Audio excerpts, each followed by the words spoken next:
You ask Tiger to solve. This deals with linear equations with one unknown.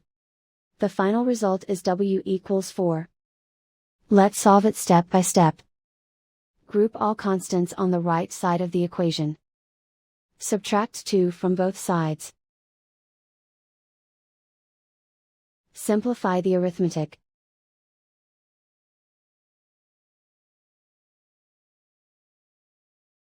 Isolate the w. Divide both sides by 5. Simplify the fraction. Find the greatest common factor of the numerator and denominator. Factor out and cancel the greatest common factor. And so the final result is w equals 4.